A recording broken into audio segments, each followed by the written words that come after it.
Check 1 2, check 1 2. Hello, Columbia. Check 1 2, check 3 4. How we doing this afternoon? Check 1 2. Check, check. Hey, check 1 2. That's pretty good, David. Let's try the other one.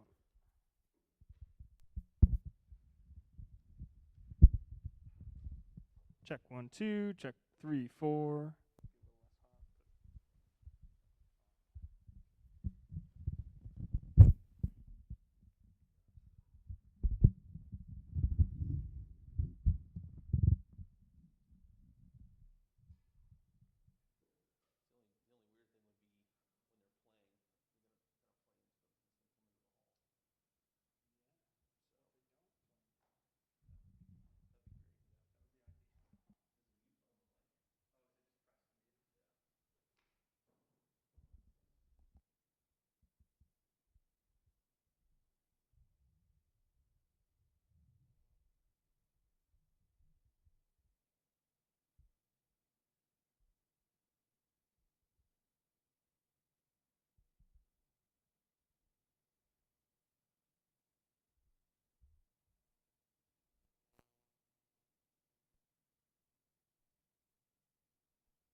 Check, check, check, check, check. They are in the house a little bit that can be turned up, but it's mainly for the internet. For the recording. So, you want to leave them both on? I think we're going to one. Just one? Oh, okay. Well, then let's just do one. And I'll just leave it on. Let me make sure this is the right one.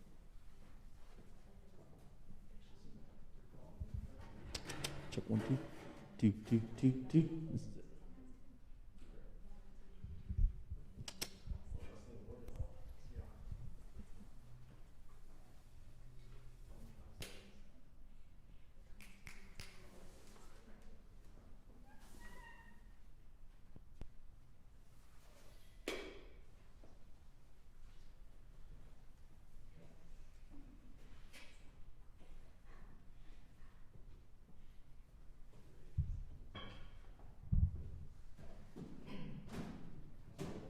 So we have you guys stand here. Not just. Yeah, I mean, when you play,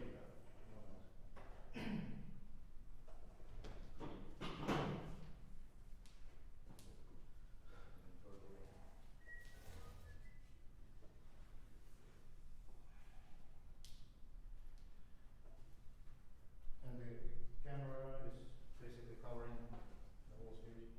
Yes, sir. And if you watch later, I mean, there should be on YouTube, right? We're live now, actually, so.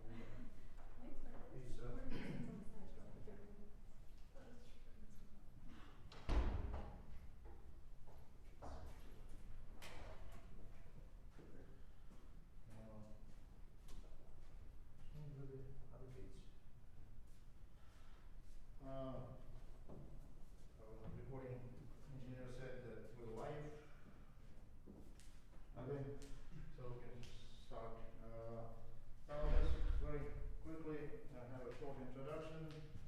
Most of you already read I sent you the bio and some links to the websites of Schlueter.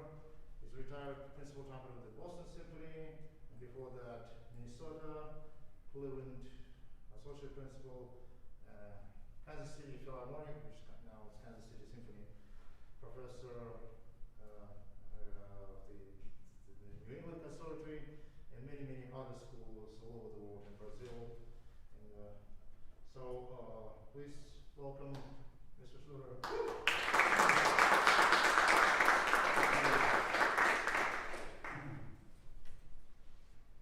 Well, where to start, okay? Actually, I grew up in DuQuoin, Illinois. It's about 90 miles. Sorry, I need to. There's a mute button. I think it's on now. Hello. Does that help? Yeah. Yep. Okay. I grew up in DuQuoin, Illinois, which is about 90 miles southeast of St. Louis. And I left there in 1957 to go to Juilliard. And after Juilliard, I played the American Ballet Theater tour for one season, which was 20 weeks, mostly one-nighters by bus across the United States. And then I played in the Kansas City Philharmonic. That's what it was before they went out of business for a short while. From 1962 to 1964. Went to the Milwaukee Symphony for 3 years, Cleveland Orchestra for 5, Minneapolis for 9, and Boston for 25. I've been retired for 14 years. So I don't know where the symphony went, but here we are. I studied in St. Louis when I was in high school for a couple of years with Ed Brower, he was on staff at NBC when they had live musicians. He was the top freelancer in St. Louis. He played first trumpet at the Municipal Opera for many, many years. And my first teacher was sort of a self-taught person. His name was Charlie Archibald. And he sort of divided his time between being a band director or working in the coal mines. And I originally wanted to play accordion.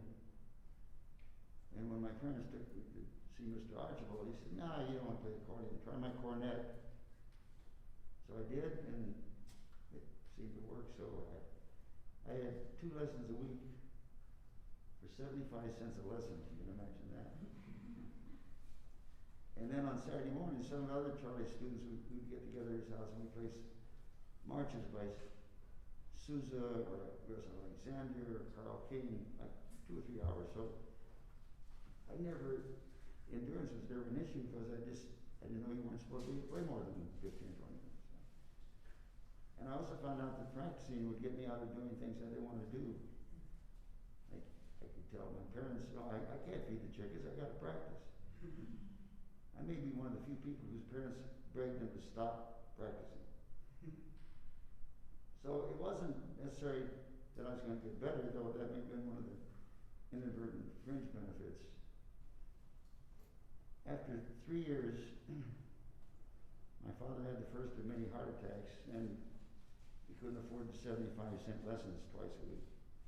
But then I won a contest that gave me 10 free lessons with Donald Masters, who had also studied in St. Louis with Eddie Brower and with Joseph Gustat, who you probably never heard of, but he was like the guru in the Midwest up until about 1948 or 49. A lot of the jazz players from East St. Louis studied with Joe, mostly because Clark Terry somehow knew about Joe. I don't know if he actually studied with him, but he sent people like Dizzy and Miles and various other great jazz players to study with Joe because he often would work with people who had developed some sort of problem with playing. Like when Dizzy blew out all the muscles, he studied with Joe, which is probably what enabled him to play for the next 50 years, 60 years, whatever. Anyway, the 10 free lessons continued over a 5-year period.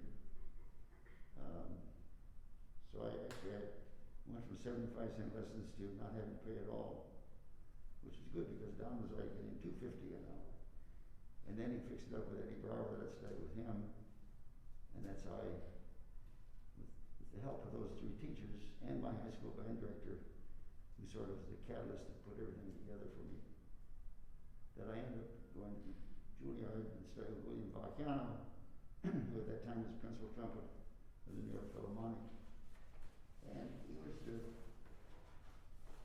sort of the orchestral teacher at that time. I mean, in the so-called good old days, rarely were there auditions for an instrument. If there had an opening in the symphony orchestra,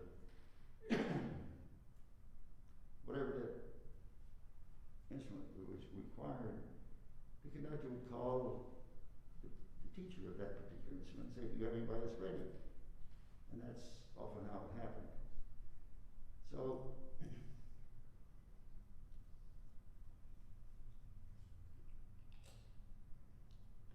Eddie had told me if I could get into Juilliard, I'd already been accepted in the New England Conservatory. And even then, you could send a recording for the audition. I still have the recording because I never liked the way it sounded, but they must have been desperate for trumpet majors back then because they offered me a $200 scholarship without ever hearing me play a note. I know you probably think $200, that's not much. Juilliard gave me $50 more, and the whole tuition was $700 a year. Right? If you follow the math of what things cost 60 years ago, usually you had a zero, right? I don't know what happened to tuition for music schools and college in general, because by that formula, maybe they would be maybe $2,000, $3,000 a year instead of $4,000 or $5,000, $40,000 or $50,000. Anyway, I digress. That's not terribly important, but it gives you a little bit of how things have changed over the last few decades, right? Symphony orchestras were not in very good shape. They were probably the most stable, other than the studios that were associated with TV, well, radio station initially. Of course, the most famous studio orchestra was what NBC created for Toscanini in around 1939 or 40. And they did nothing but basically play broadcast concerts. I mean, I guess they played a few live performances also. But when when I went to the Kansas City Philharmonic, they had a 24-week season. The first year, the scale was $97.50 a week. The second year, it went up to $100 a week. A lot of people who were in the orchestra then, during the 6 months off season, would do other things like drive a taxi or work in a flower nursery or anything, you know, to try to support their families. I ended up doing 6 months at Fort Leavenworth Wood between my 2 seasons there because I never even had a deferment of the time I was going to school, because enough people either graduated high school or dropped out of school in DuQuoin and would enlist in the service, so they met their quotas that way. However, in the early 60s, that was when there were various things heating up, like the wall in Berlin, the problem with the Cuban crisis, as they call it. And I read in the newspaper in New York that the first people that are going to be called in the new draft were those delinquent in notifying their local draft boards of the change of status. So very conscientiously, I wrote a letter saying I just got married, I live at such and such address. A week later, I got a letter ordering me to appear for my pre-induction physical in DuQuoin. I got that changed. I took the physical in New York. The only thing that came out of that, I was still 1A, which is what they classified the highest rank of being drafted.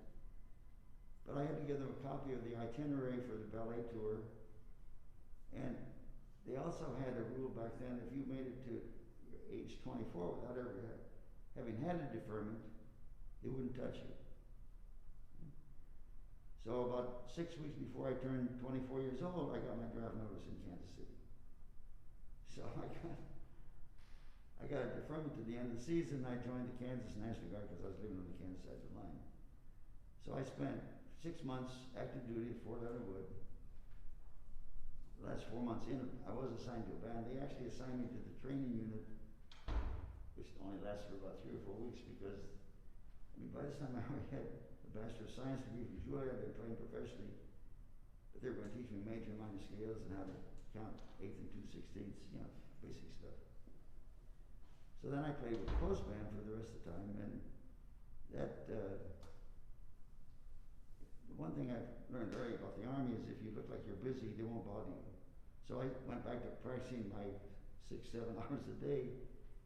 The CEO of the post band was actually a trumpet player who had been in the Navy in World War II and went back to West Point to get his certification as a warrant officer, and he happened to be there when the other trumpets were Mel Broyles, Frank Cataratic, David Souter, Kenny Schermerhorn. Right? You know any of those names? Frank ended up as principal in Philadelphia. Mel Broyles was principal trumpet at the Met for 40 years. Kenny Schermerhorn became a conductor who conducted the ballet theater. So Ray Marcinek said, "I'm never going to have a chance like this again, so how would you like to play a recital?" I said, "What?" He said, "Yeah, there's a guy in the band who plays glockenspiel, Ray Marcy. Plays pretty good piano, and he reads anything. He doesn't get much better, but it's okay." So I had to play in a recital at one of the service clubs. And then I went back to Kansas City, and it was like, oh, I would come home from rehearsal. I was probably in some sort of clinical depression because I would make myself a double martini and sit down and watch cartoons on my black and white TV just to escape. So I really didn't, I was seriously considering getting out of the business because the management treated the orchestra very badly. So like, they pretend everybody was a misbehaving child. And I'm sure most of you know that if you treat someone like they're a misbehaving child, they'll act like a misbehaving child. So there was a lot of problems with morale in the orchestra. And then I found out there was nobody in the Milwaukee Symphony. And on the ballet tour, we played in Milwaukee. I thought, yeah, that's kind of a nice town. Maybe I'll take the audition. In those days, there were no lists. you walked in with your excerpt books, you said, I'll play this, anything else you like. I couldn't even play what I picked up for myself because I literally had not practiced since I got out of active duty with the Army. So I figured, God, got nothing to lose, and like I said, I remember one of the things I was going to play was the beginning of the coda of the Tchaikovsky Fifth Symphony. I missed every other note. I said, could I play that again? He said, okay, I played it again, I missed more notes. So they said, well, thank you, we've heard everything we need. And I said, I have one more thing I'd like to play for you. And he said, well, we've been here since 10 o'clock this morning. It was like 4 in the afternoon. I used to have a piccolo trumpet made by Mahio, and they made two models. One was like a Herald or an Aida trumpet where the bell was straight out like this. And you had to attach the bell and just put it together would get people's attention. And even if I couldn't play anything else, you could wake me up in the middle of the night. I played the opening of the last movement of Brandenburg. So I played that. I said, thank you, and I think, okay, that's it. 2 weeks later, they called me and said, we'd like to offer you the job. I said, oh, great, all right. And when I got there, I asked the principal cellist who'd been on the audition, he said, how did you ever decide to hire me? He said, you missed a couple notes, that's all right, we could tell you knew what you were doing. I said, that was more than I could tell at that point. At any rate, Milwaukee was a much different atmosphere than Kansas City. The average age was only about maybe 25 to 30 years old because the orchestra had only been in existence for about 3 years when I joined them. Everyone was, starting families and partying together, and it was fun. In addition to the orchestra was quite good. And then I got a call from the personnel manager of the Cleveland Orchestra inviting me to the audition for assistant principal. And I sort of promised myself that if I was going to go out into the hinterlands and not just stay in the York and freelance, that I would only do it as playing principal trumpet. That's the most fun, you get to play the tune all the time, right? But I figured, well, George Zell had a great reputation, and I'd heard recordings of Cleveland, and it was very impressive working with him. So they offered me the assistant principal job. I was there about a week and realized I made a big mistake because the principal trumpet and I were probably poles apart from conception about playing and sound and a lot of other things. At any rate, I was there for 5 years, then I went to Minneapolis as principal, so I had to be back on track. And I got called by the personnel manager when Catala retired, which was 1979. You all know who Armando Catala was, right? He was principal trumpet of Pops before he became principal trumpet of Boston Symphony. He also did some amazing recordings, and my first year in New York, he played a recital, which consisted of the suite by Handel, the UNESCO Legend, Hinneman Sonata, Quiet City, and the first modern performance of the Humboldt Trumpet Concerto in E major, not in fret. Anyway, they were asking me if I would have an audition. I said, no, I don't do auditions anymore. I call them naked audition, where you just go and play a bunch of excerpts. He said, if you want to hear me, I'll come, pay my expense, I'll come out and play with the orchestra. I said, well, we can't do that. I said, that's fine. No problem, I'm happy where I am. So, a couple years later, in fact, it was on election day in 1980, the Minnesota Orchestra was on tour, but we had a day off in Boston. So I went down to the hall to visit some friends who I had known for many years. And again, the personnel manager said, well, I was going to call you because, Earl Smedrick decided to not stay. I said, yeah, I'd heard rumors about that. He said, so I want to see if you still have the same attitude. And I said, basically, yeah. He says, well, we have a new system now. People come in and they play the excerpts and it's recorded and then the committee listens to it. I said, that's different how? He said, well, it sort of assures your anonymity. And me being a smart ass, I said, why are you looking for an anonymous principal trumpet? He said, well, I would really like to hear you play. I said, Minnesota Orchestra broadcasts its concerts live every Friday night. Turn on the radio. I found out they actually did that. But I figured, okay, I've left them off for the last time. And then the following February, the personnel manager called me again and said, well, we're going to do it your way. I said, whatever that means. He said, yeah, we've heard everybody want to play, and we're going to invite people in to play with the orchestra. This was on a Tuesday evening. I said, when do you plan to do this? I said, a week from Thursday. I said, I can't do it then. I said, I'm on vacation this week because I'm not playing the children's concerts. How about we do it day after tomorrow? He said, huh, I'll get back to you. So he called back about 10 minutes later and said, yeah, we can do it on Thursday. I said, okay, you have to let me know what the repertoire is. We have to know what instruments I need to bring for the audition. He told me it was like, I don't know, 15, 16 things. I said, okay, according to what I use on those, I'm going to be bringing 8 instruments with me. You're going to pay the extra half fare for the airplane. Because I don't check my instruments either. He said, no problem, just give me the bill. So I made my reservation. I called some friends of the boss and said, can I come stay with you tomorrow night?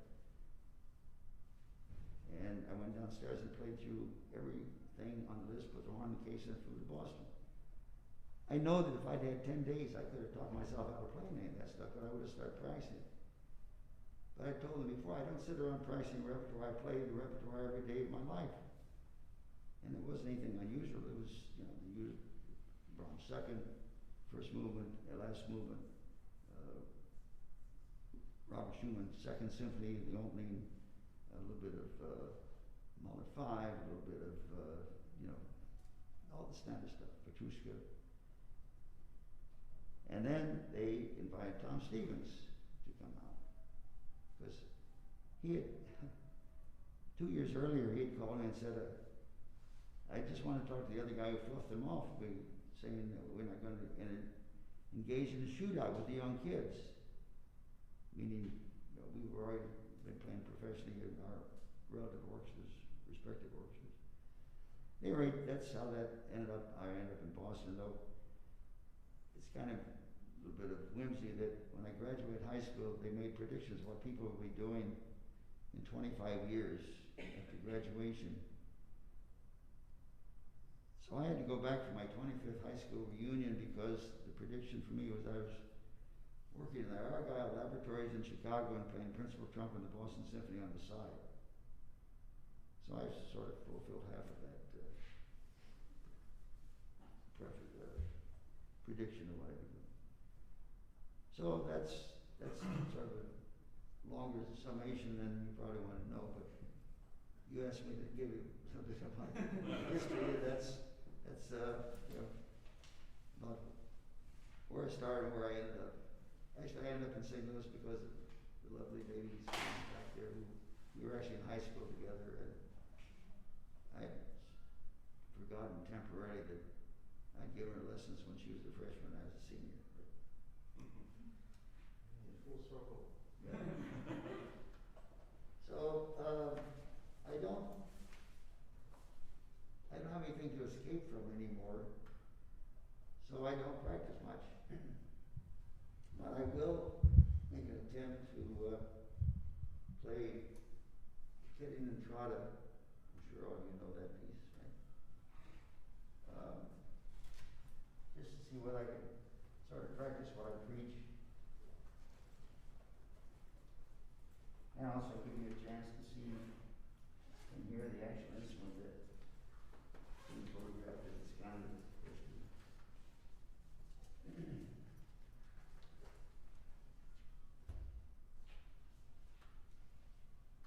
It is a work of art that has a whole history, and we'll talk about that later. Anybody wants to know, it's sort of my biography in various symbols around the trumpet. Anyway, unfortunately, I take this off to be able to play. And I also found out that they did a study at the University of Minnesota, because orchestras are trying to get back together now and perform for audiences. They found out the instruments that will spread the virus more than anything else is the trumpet and the oboe. Stand here, guys.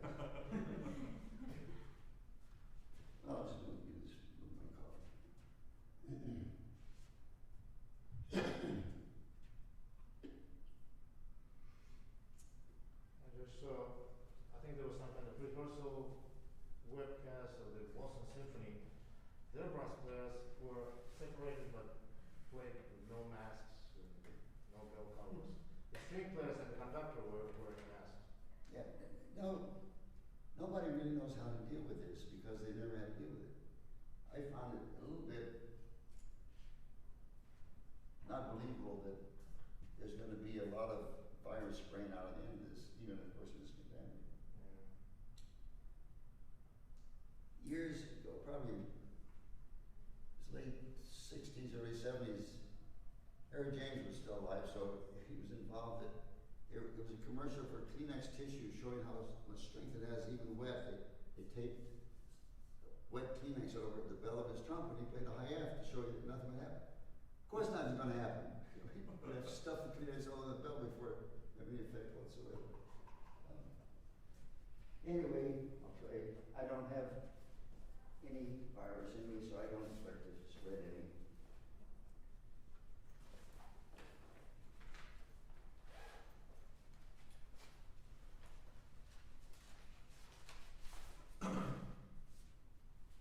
I probably could play this from memory, but the last time I played it from memory was when I was in high school and I played it for memorize a solo for contest.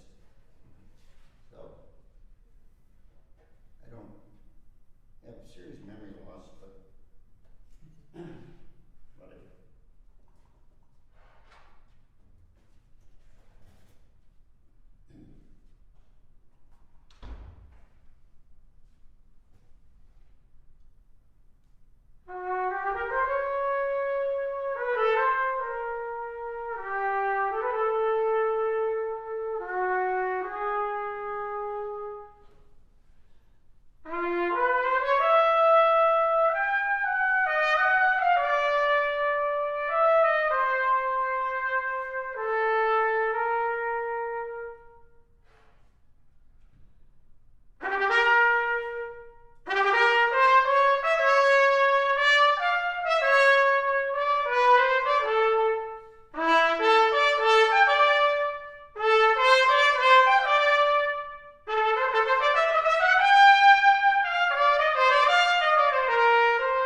who Marvin Stan is?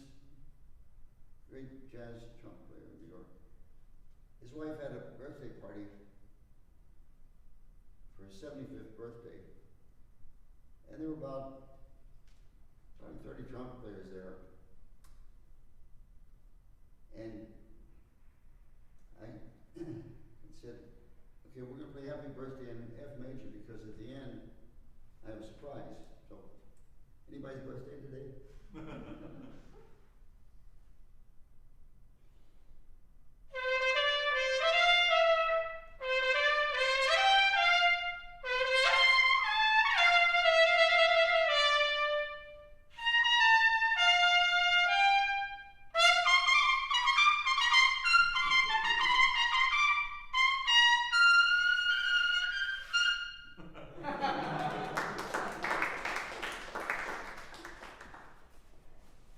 That basically is all the playing I've been doing for the last 8 months.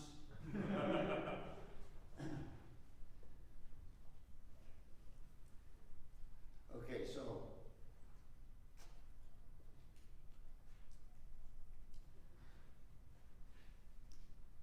if no one has, if anyone have any questions, okay, I can talk a little bit more and then we can have people play. How's that? Yeah, well, we could have some people play and maybe have questions. Okay. Afterwards. So. We have a couple of trumpet students with orchestral excerpts. We have one trombone student with orchestral excerpts, and a couple of students just solo. Okay. Try maybe 5 seconds.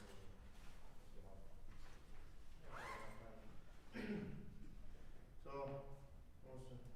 want to start?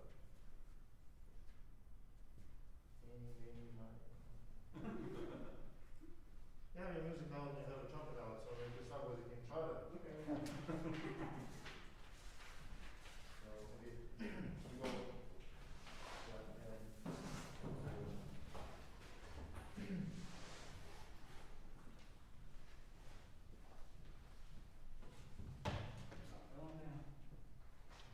Hello. Hi.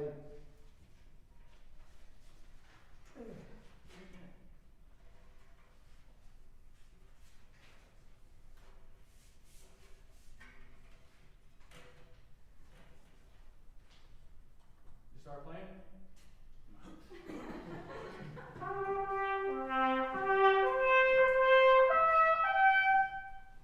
No, for warming up. I didn't warm up.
I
always say recovery is more important than perfection. And the fact that when something didn't come out just the way you would like it, it didn't disintegrate after that. So, you're probably a little anxious, a little nervous. Oh yeah. I got anxious, sped up, and I was like, look at it. You got the. It's fine. Hey, you're human, right? That's true. That's true. I've done a lot of unorthodox things that have been approaching this for over the years. Have you read a book by Eloise Risted called Soprano on Her Head? No. It's still available. It always was in paperback. But she was one of the first people to work with. Oh, sorry. I think this was before the Right. broadcast. Yeah. Sorry, guys. I haven't done this for a long time. I certainly have not practiced this. Anyway, Eloise was one of the first people that started doing workshops, working with people, dealing with performance issues, not necessarily musicians, but speakers, actors, whatever. And the reason for the title of the book was that she'd worked with a professional soprano who had lost like the upper half dozen notes. That's deadly for soprano, right? It's even worse than trumpet players losing in the upper register, right? There's a sort of perverse joke of the difference between a soprano and a terrorist. You can negotiate with a terrorist. Anyway, Eloise also did unorthodox things, and the reason for the title, that when she got the woman to sing with her head down between her knees, she could sing higher than she'd ever been able to sing. She says, now I have to be able to get her to do that in an upright position. But I only knew Eloise for a couple of years before she died in a tragic canoe accident in Lake Huron, but we won't go into that. But she had probably more of an impact on my way of looking at performance and dealing with issues that everyone has to deal with. The second chapter in that book is called The Book of Judges, and she talks about those voices we always have in our head. You know, watch out for this, be careful of that. But she always said the most vicious judge is the benevolent one. I said, hey, that's pretty good. That's a setup, right? And I've taken that a step further, and you have like this invisible attachment between your wrist and your ankle. Depending on how hard you pat yourself on the back determines how high the kick goes. Right? So you say, that was not bad. One give the ankle, say, that was terrific. You know, it keeps going right at the anatomy. So you got to be careful not to be judgmental of your playing. And of course, one of the side effects or an indication that the anxiety level is up is that we become very judgmental of ourselves and other people. So there's several ways of dealing with anxiety. One that she told me about, if you pinch the webbing between your thumb in your forefinger. And it's usually more painful on one side or the other. And you pinch until the pain goes away. You can feel everything just sort of let go, right? But also, there's only anxiety in the past and the present. The past and the future. There is no anxiety in the present. Now here we walk a very fine line, because by staying in the present, we don't become judgmental about what we did or what's coming. But you get in the area of psychology, and those people who are psychotic are always in the present, so they take no responsibility for what they've done or what they're about to do. So, yeah, there's a fine line between genius and crazy, too. So when you play the trumpet, that's you're already halfway down that road. So you want to concentrate on making music more than what's going to even you will be communicating with the audience, but if that becomes a priority, it increases the burden on yourself. Sorry, Mike. Turn this thing off. Nobody's talking to me. Anyway, a lot of people have. Oh, sorry. A lot of people, perform for their parents or for their teachers or for the audience, for the conductor, or for God. I find that's an awfully big burden to carry. I figured if you play for yourself primarily, those other people are going to benefit from that. It's not a matter of being egotistical, but you're the one responsible for conveying whatever it is you're doing musically or anything else in your life. So, you do the things that you've been trained to do, that you've been taught to do on all aspects. So, getting back to the Doniger,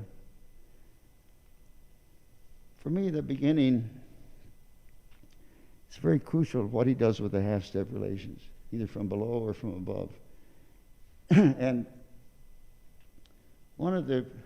there's another book called Note Grouping by James Morgan Thurman. Any of you know that book?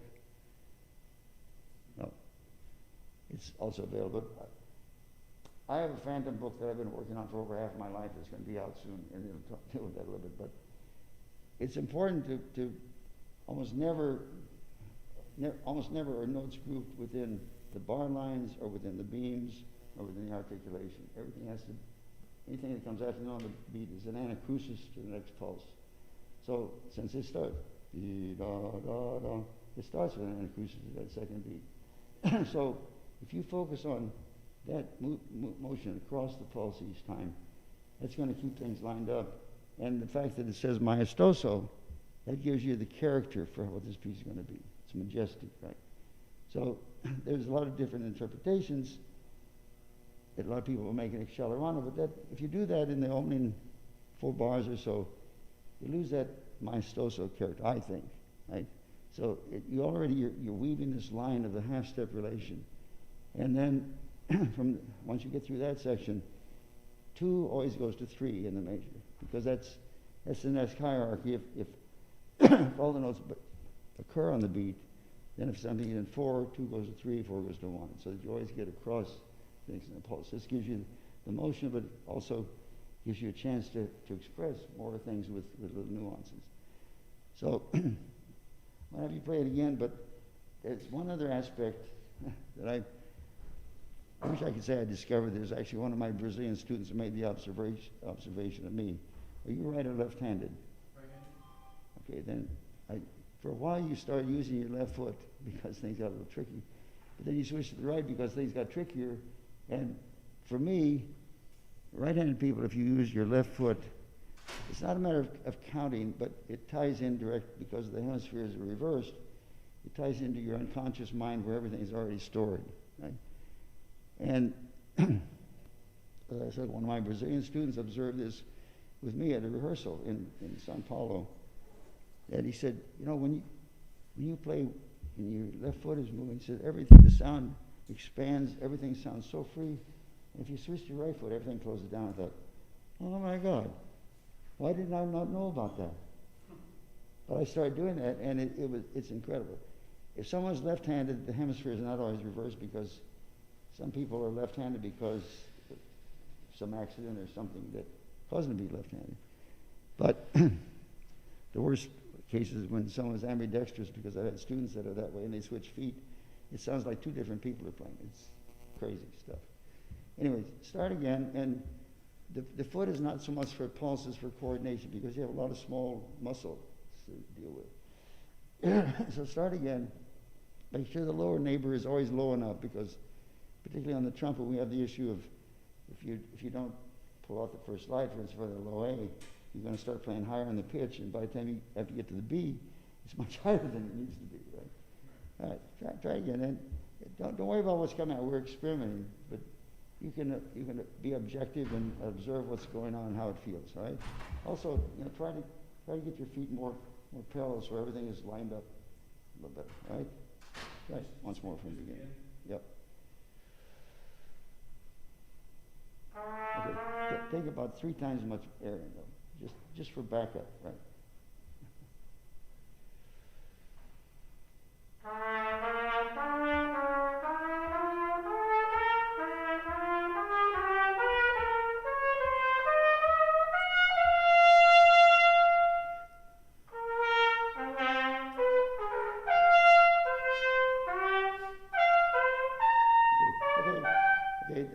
That opening I thought was much more interesting, and you sounded more comfortable, but then you stopped using your foot at all. I mean, you barely use it, and then things started, because as soon as you start worrying about the product, of which there is none, right, whether it's good or bad, it's gone, and you think you can take this grouping a step further and think about the end of every note you're going to play instead of the beginning, because you already thought about the beginning without thinking about it, right? So let's try it again, and when you get to that, make sure you fill up again, right? Before dee ba ding bong bong. Those 2 middle chord notes are always like, it's like a question answer. The 8th notes are a question, chord notes are the answer, right? Try it once more.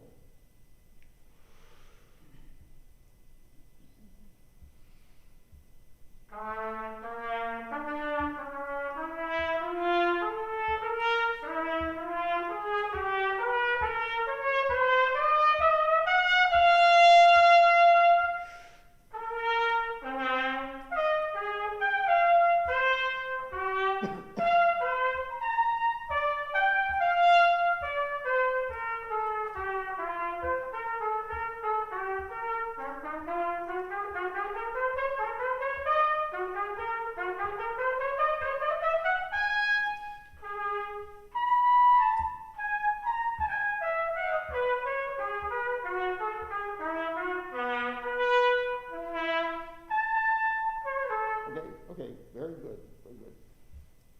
Then measure where you just stop. Everybody seems to do it that way.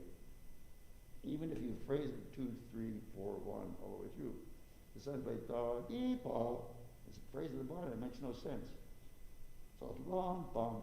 That last note is the anacrusis to the next measure. Dee, dee, da, da, dee, da, da. So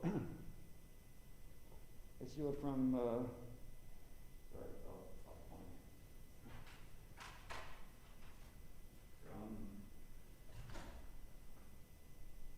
Just from the C sharp. Dee, da, dee, da, da, da, dee, da, dee, da, dee, then from do, so, 2, 3, 1, 2, 3, 1, 2, 3, 1. Right?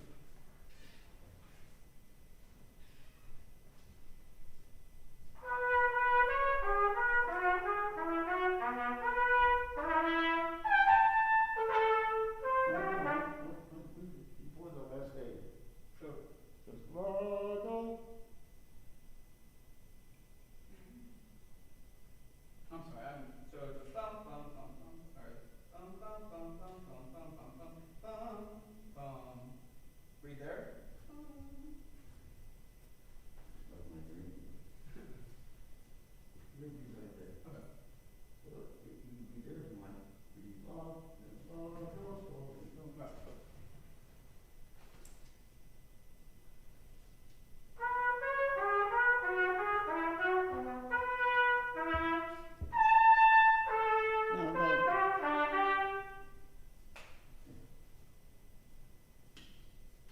Okay,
before.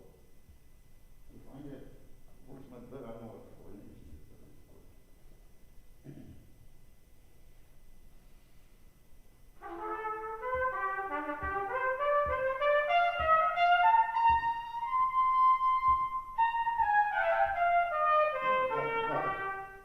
You start worried about it and you switch to your right foot. You weren't even aware of it. Yeah. You were worried about that note and you switch feet, which means you're thinking about the beginning. Do it again. I don't care whether you miss it, but make sure you stay with your left foot.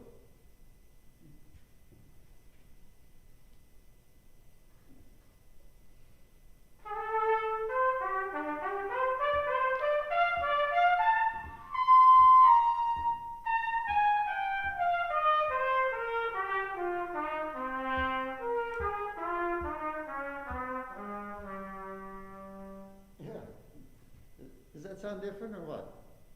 Is it my imagination? Yeah. I just never noticed which feet was going. I know. That's your one takeaway for the afternoon. That's all I know. That's all I know. For me, as soon as you start doing that, your sound got much more resonant, and it's like the articulation was no longer needed. I mean, all those came out sounding like jams, right? So the fact that you know how to do that means you already know how to do it. That's good information. All right.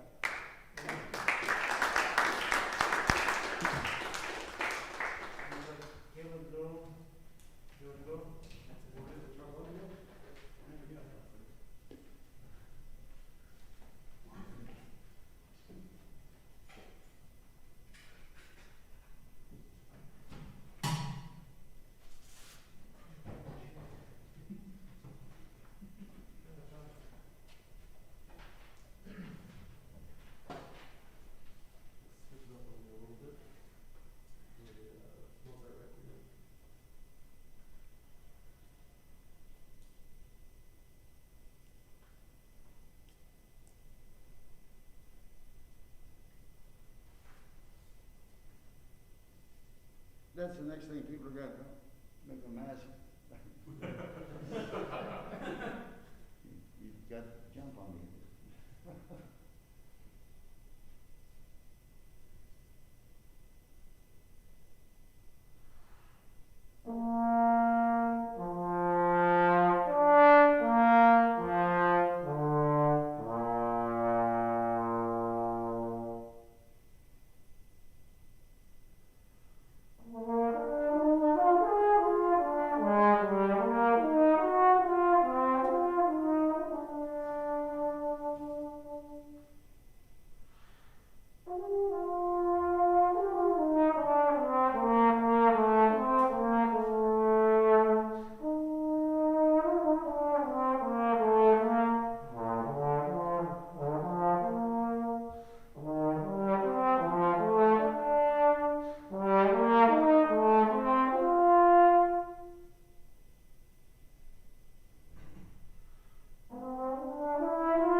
Established much more stability.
sounds a hell of a lot different, doesn't it? Yeah. So again, you already knew how to do that inside your head, right? And you weren't thinking about I don't know what you were thinking about, but whatever you had stored in your unconscious about how you wanted that sound that came out. I mean, it sounded like there was no effort involved. The sound was uniform and you got different colors at the same time. You got it all there. Just apply that way of thinking to whatever you're going to play. Because you got the equipment there. I mean, I don't. You just proved what my point to you. I don't have to say anything else. Who's next?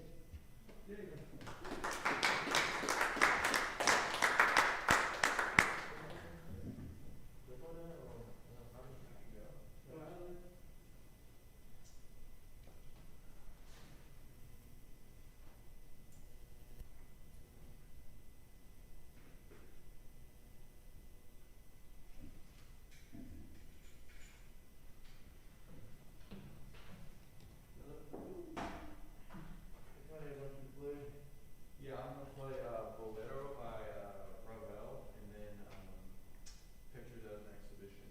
Okay.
Okay, very good. But you were using your right foot, weren't you? Maybe. I saw your toes wiggling. You thought you weren't good. Okay. All right. Everybody knows that this is another area that seems to be untalked about. When you buy a mute, it always says file corks is necessary, right? It never says why it's necessary. The reason it's necessary because the corks are always too thick. Right? And if the mute doesn't go in far enough, it causes you to have to pull the slide out because you're playing the wrong part of the pitch. And the test on a B flat trumpet, if you can't play a low F sharp, the mute isn't in far enough. It works on the same principle as a French horn player with the hand in the bell. If you want to lower the pitch, push the hand in. If you want to raise the pitch, they bring the hand out.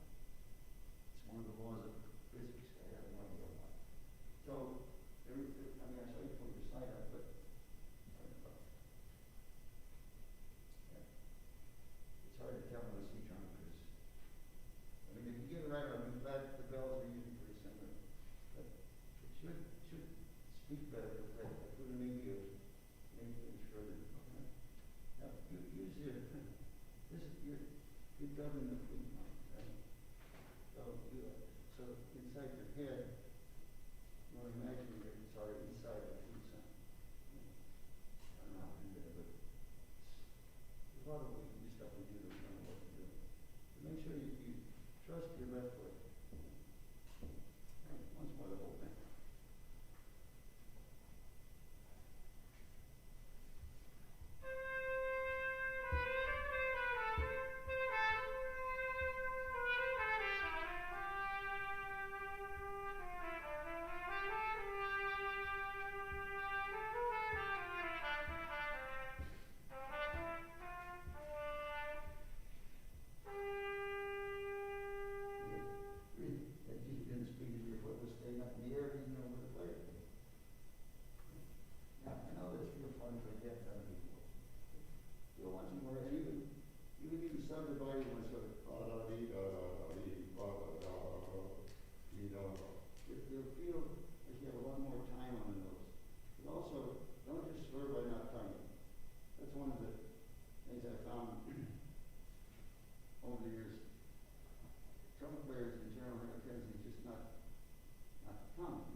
Ah. They're watching a live stream, and the live stream they said they can't hear you.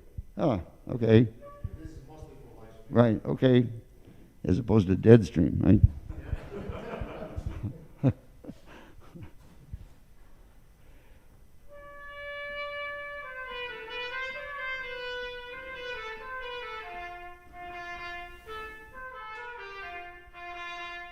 Dee da dee da dum.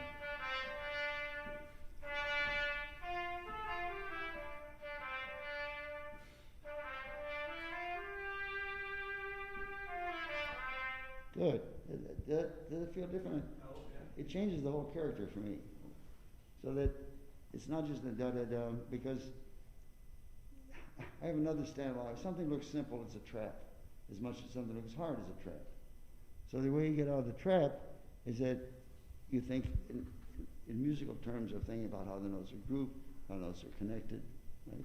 And notes are either connected by sound or silence, right? We get another issue when we're playing detached notes, or that's another thing that I found over the years. Most people think staccato means short. Staccato doesn't mean short. Staccato means, if you put, instead of Italian, put it in French, it's détaché, which means detached, right? It doesn't tell you that they're short. Very often, dots are already on short notes, right? So it's sort of redundancy, but what it means is that notes of similar shape have to be the similar shape, right? And the shape is determined by the end of the note, not the beginning. That's where trumpet players get in trouble, because probably from your second lesson, right? If you, another issue with trumpet players is that if they start on another instrument like piano, musically they're already ahead of the game. But most trumpet players, I think, don't have that advantage. You may not even have any exposure to music, right? So almost all trumpet method books, elementary books, started with a whole note, right? So your teacher says the whole note says 4 beats. What's a beat? A beat's a quarter note. What's a quarter? Yes, I go through that. So you come back the next week, you play da, and your teacher says, no, never, ever do that. The fact that you played a dotted half note tied to a 64th note didn't bother him, right? This is the same sort of thing when you get to the point where you're playing a scale, and that's the second trap of trumpet, that most beginning trumpets don't have any sort of tuning device, and if you play any note with first and second valve without lowering it on a C major or F major scale, you start playing higher and higher on the pitch, which creates a problem with your lift, because that mouthpiece digs in the top. That's just the way, the nature of the beast. So if you don't play short notes, using your tongue as a valve, you're going to use your throat. So very often, if you're told not to use your tongue, you're told not to keep your throat open. You can't have it both ways. Something has to define the end of that note. Everyone agrees pretty much that the tongue acts as a valve, right? Well, any valve doesn't just open, it also closes, right? Otherwise, you'd flood your basement or your bathroom or whatever by not turning the faucet on. So it's a matter of degree. I've done lectures, and somebody say, well, it's okay if you're playing jazz to use tongue. No, it's a matter of degree. But there are certain types of notes you can't play without really playing short. I mean, everybody probably has played a march and played in a marching band. The last note of the piece is called a stinger, right? Right? You play puh. I mean, it's like it falls out of your shoe tops. You want to make sure that that's the most definite ending of a note you can play. But again, you play ta ta ta ta ta. That's all the front side of the note, and it doesn't have any definition. And then tonguing becomes an issue, because if there's no end, how are you going to make a beginning? Right? I mean, you get into all sorts of philosophical stuff here. All right, what else you got? Okay. Promenade, I presume. Oh, Sammy Goldenberg?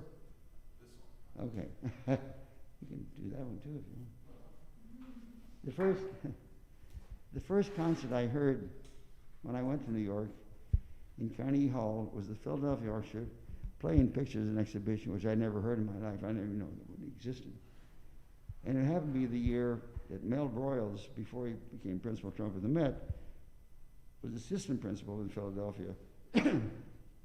when he was playing all the big works, and Sam Krause, who was the principal and had been there for many years, was playing Haydn, Mozart, which that doesn't mean those are less important. I always found it was harder to play Mozart than Mahler because you have no place to hide in Mozart. I mean, you could miss a note here or there, and the Mahler Symphony would sound like an appoggiatura maybe.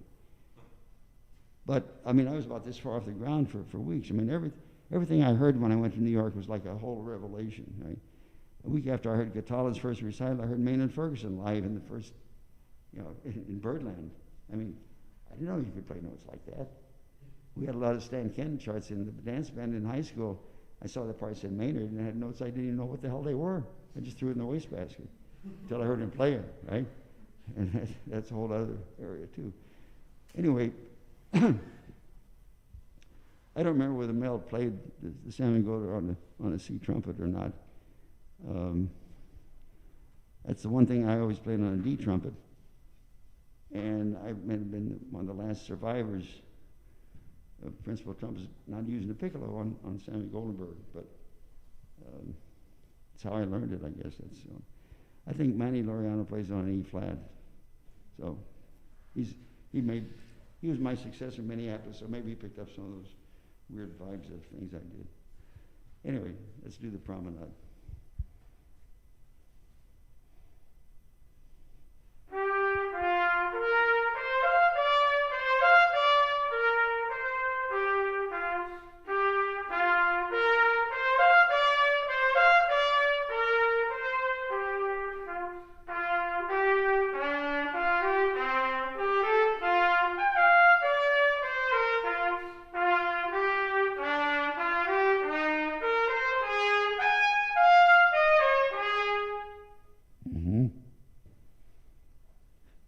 You gave up on your left foot, though, didn't you? Yeah. That's, hey, believe me, I understand how those things get away, particularly if you're not used to it. But the Promenade is basically the guy walking through the art gallery looking at the paintings, right? So that, and Mussorgsky was rather overweight, so I don't think he walked very fast either. So have a little bit more. I mean, it gives you a lot of information. It says, Allegro giusto nel modo rustico senza allegrezza ma poco sostenuto. What? I have no idea what all that means. I mean, you're supposed to imitate a piano, I guess. By the way, there must be at least a dozen different orchestrations of Victor and Ambition.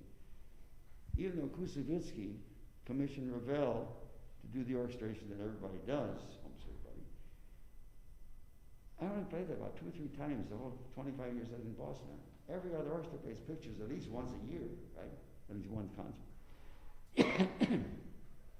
Kurt Mazur did pictures several times, but he did the orchestration by Gorchakov. Right? Have you ever heard of Gorchakov? Yeah, I'm sure you know about Gorchakov. Yeah, I've heard once. There are 2 main differences. First of all, and Mazur explained this to us, Ravel used the Rimsky-Korsakov edition of the original piano part. I didn't know he'd done that either. Gorchakov took the original Mussorgsky, so there's a couple of different chord, in there that you're not used to. The main difference, though, as far as the orchestration, the Promenade is 2 trumpets in unison. The Old Castle, which is alto sax in the Ravel, is a muted trumpet. The Sammy Goldenberg, which is muted trumpet in the Ravel, is soprano sax in the Gorchakov. So I said in the Gorchakov orchestration, the trumpet had a sax change. Whatever. All right. So originally, this first, it was written in 11/4 time. Whatever.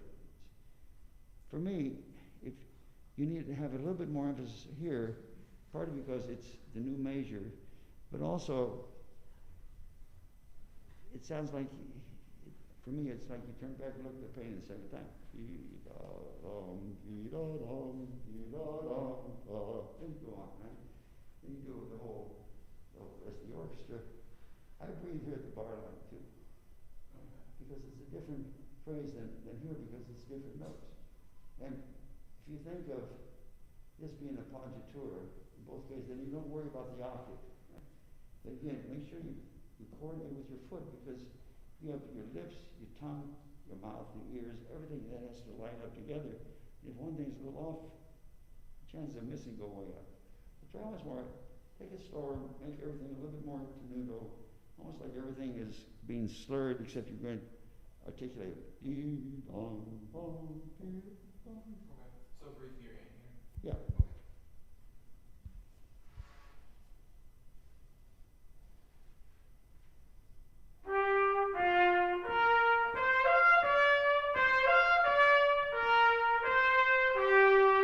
Foot.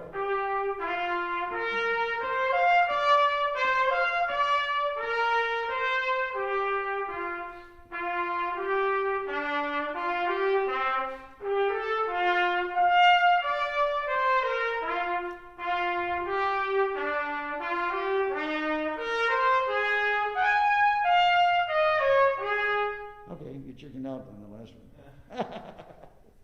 But if for no other reason than, that used to be my signature when I played this at audition.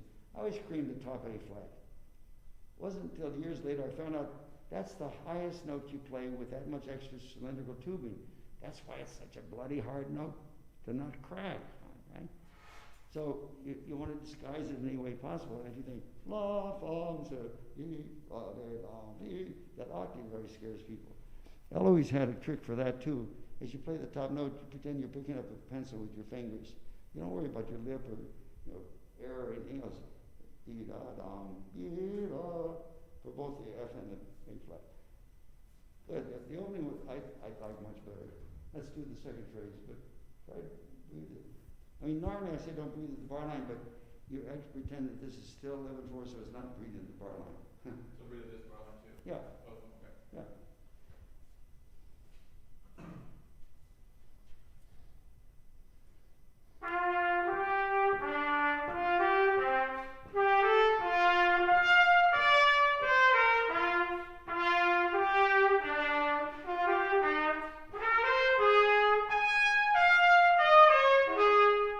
Okay. Now, the problem is that when you play dee da da, you don't make it sound like you get jumped up. So you still think about the end of that note. So if you're playing strings, so the bow just comes off the string, right? Da da. Right? You don't necessarily choke it off. But the rest of it, I thought overall it sounded much more comfortable. I don't know how it felt to you. Yeah, no, that's for sure. Not that our goal in life is to be comfortable, but if you can be, that makes gives you a lot more choices. All right, try it once more, and even try it this time. This is another thing I learned from Eloise. While you're playing there, either try to see the back of the hall or see everything in your peripheral vision. Right? You're still looking there, but we'll take this a step further. But for now, play the whole thing again and see both sides of the hall.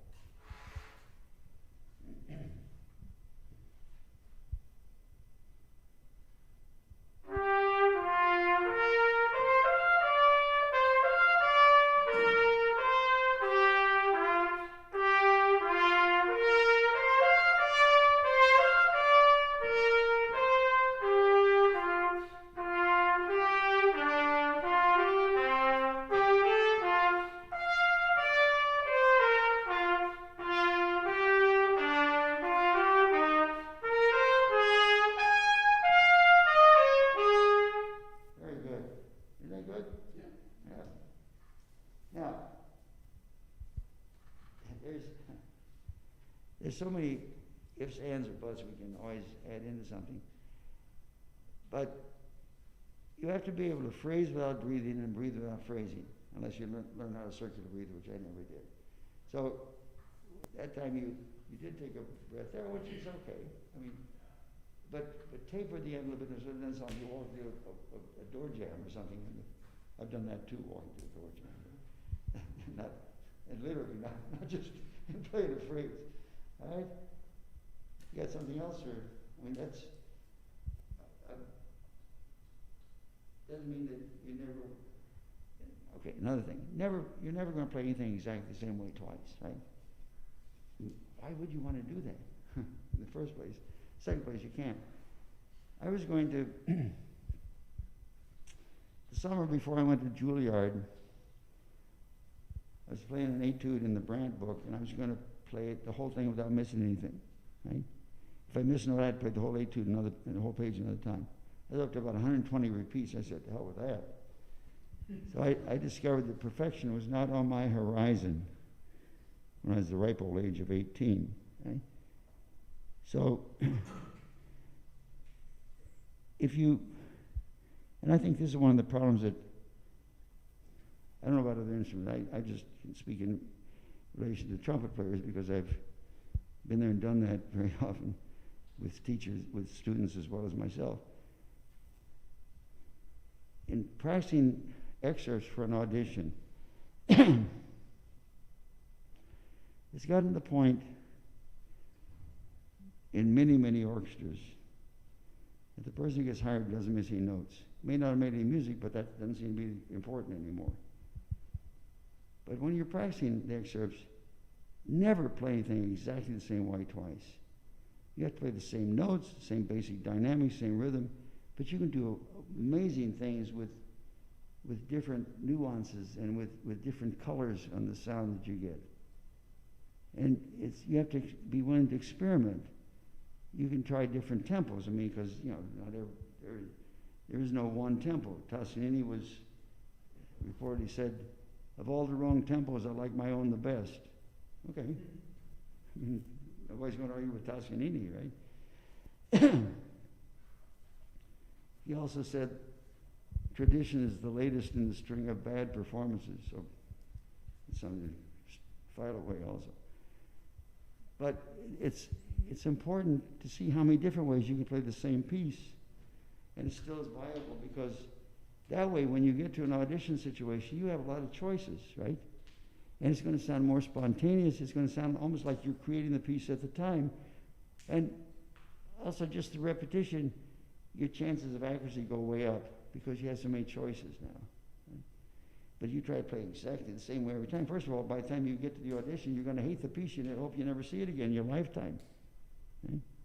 I'm sure you've heard a lot of performances. It sounds like whoever's playing wishes that they never had to play it again. You don't want to do that. Music always has to be like the first time anybody ever heard the piece. That's my two-bit philosophy on that stuff. Thank you.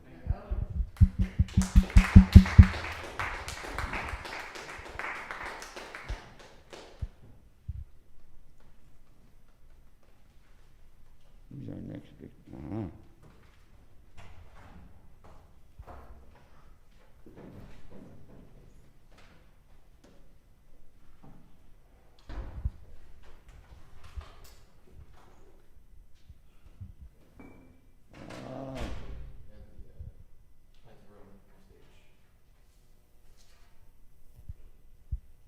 Solo there? Sorry? The offstage. Oh, okay. Yeah. By the way, you know that a lot of the trumpet repertoire, at least in the excerpt books and our own audition, are really not trumpet solos.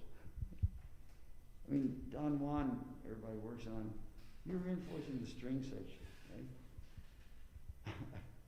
The nice, beautiful lyrical solo in the Mahler Fifth, I found out when we did a TV show in Boston, and the camera was on the principal viola.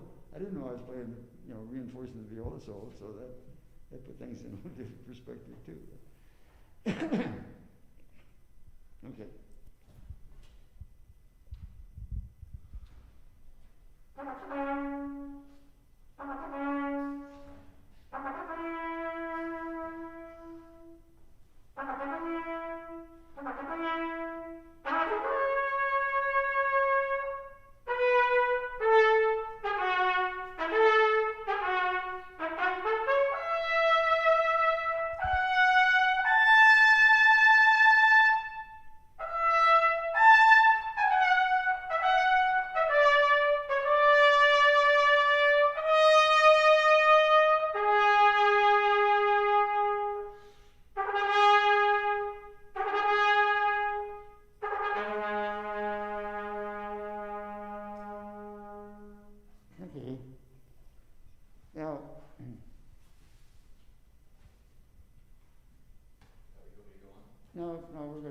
this first.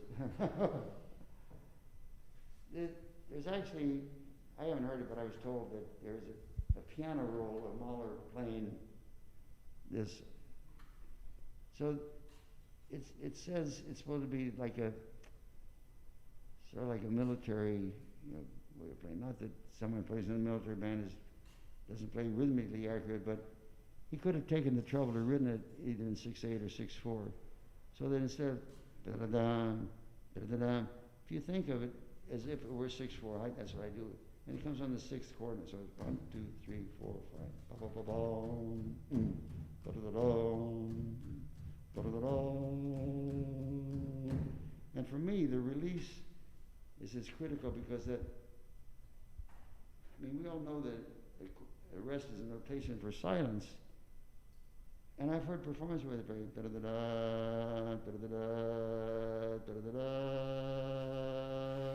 da-da-da. It's all right. It's like a funeral music, but you're not supposed to die on the spot, right? So it's in 6/4 until you get. Let's do that much. And actually, to join the club of foot beaters, are you left-handed or right-handed? Right-handed? Most people are. It's a right-handed world. But use your left foot and beat like quarter. So it's 1, 2, 3, 4. And if you think of, instead of going try to think about the end of each note, and the end of the note gets thicker. Da-da-da-dum. Or if you triple down, da-da-da-dum, so the crescendo goes through. But it still is good. 1, 2, 3, 1. 1, 2, 3, 1. It's not da-da-da-ba, da-da-da, because then that becomes all front-loaded. Okay. 1, 2, 3,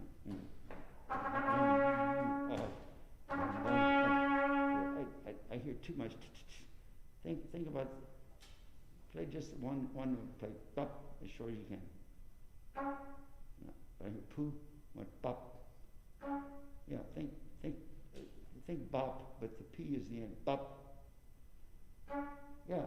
So you can do it 3 times. Bop bop bop bom. 1, 2, 3, 4.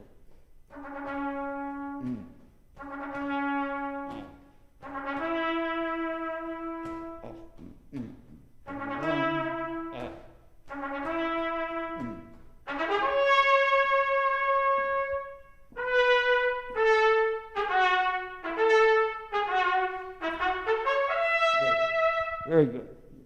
Isn't it amazing how easy it is when you do it that way? Yeah. I love it. All right, what do I do with my pencil here?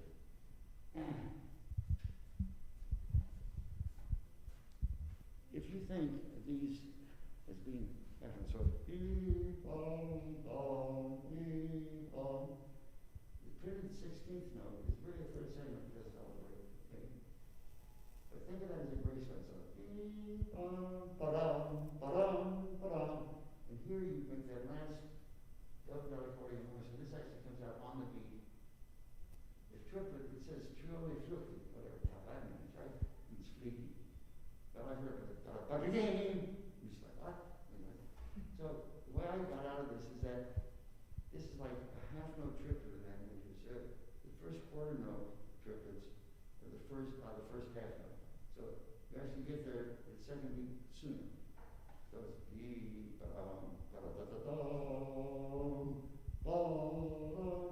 right? So let's just do that one. Play it. If it's on the diagram, and I know everybody plays, almost everybody plays the top E flat 2 and 3 and the E1 and 2.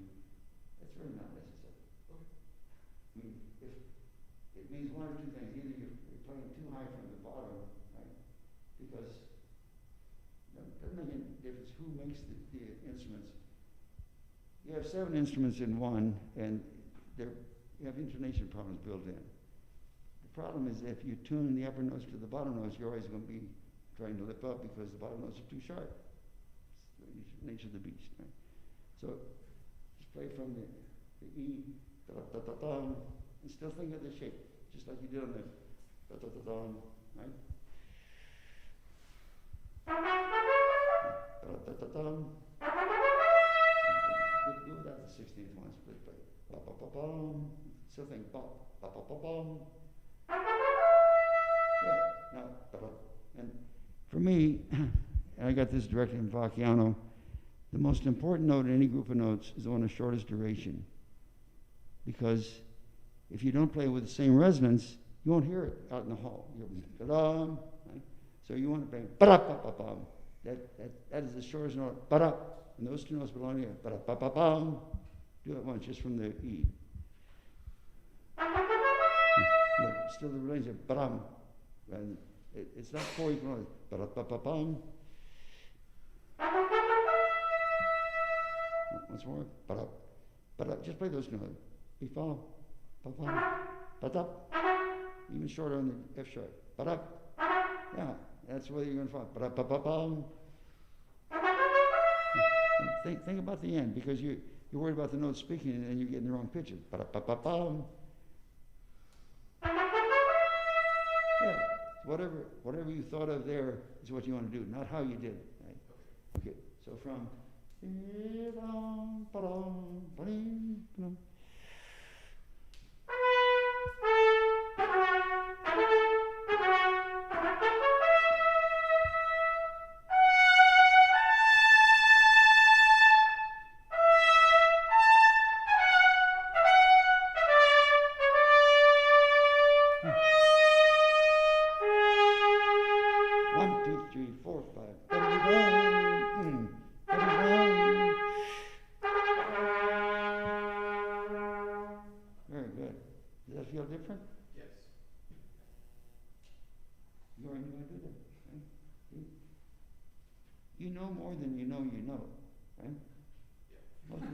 you're stupid, you don't know.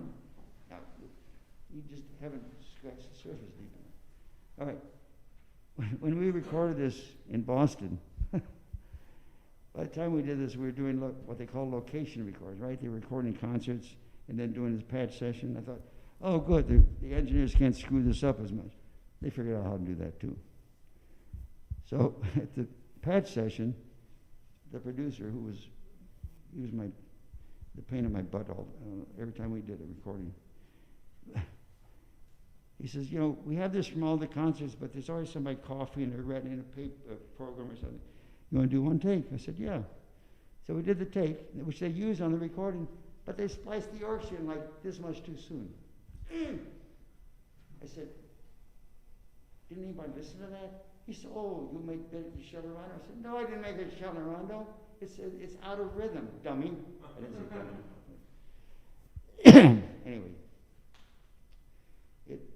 that's the way it came out. So for those of you who like recordings, like them for other reasons than the fact that nothing is wrong, because there's a lot of stuff wrong, and sometimes you don't know. If you hear nothing wrong, you don't know how it got there.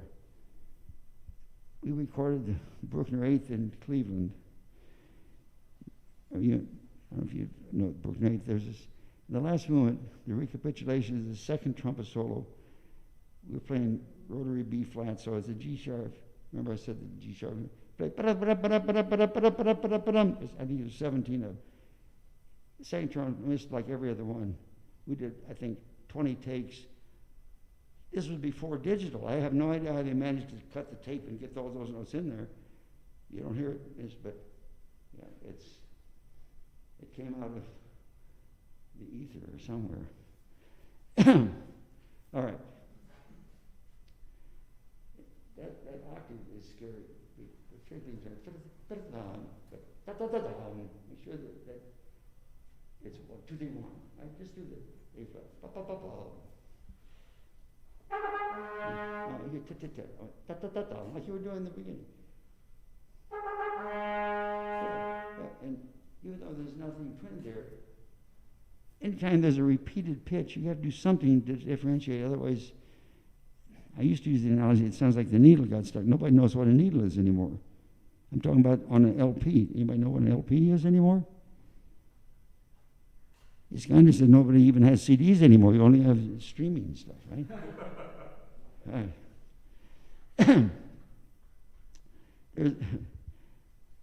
Back in the good old days, before they had tape, when the New York Philharmonic recorded Mahler 5 with Bruno Walter,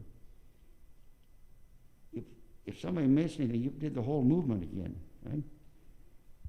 And there's various stories depending on who's telling it, but the story I heard from him was that it was the last movement. They'd already had like 4 hours of recording, and he missed something.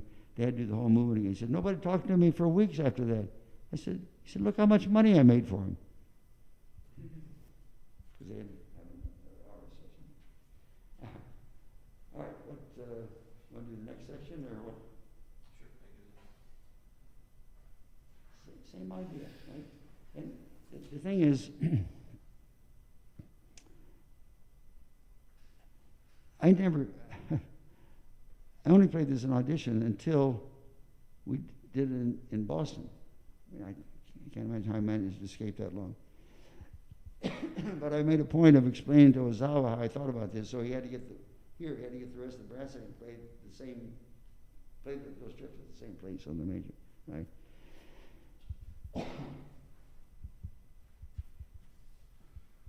Now that's poo poo poo poo. I went ba ba ba ba.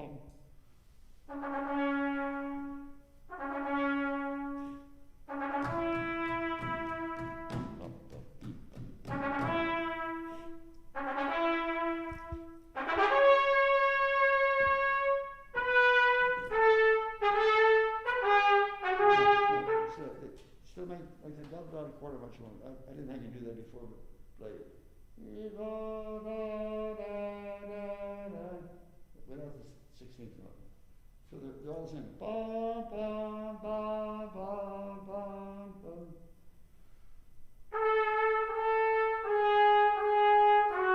Again, now play it from the B natural and play the double dot notes as if they were half notes, and then put the 16th. It's like a grace note. It's as close to that note as you like.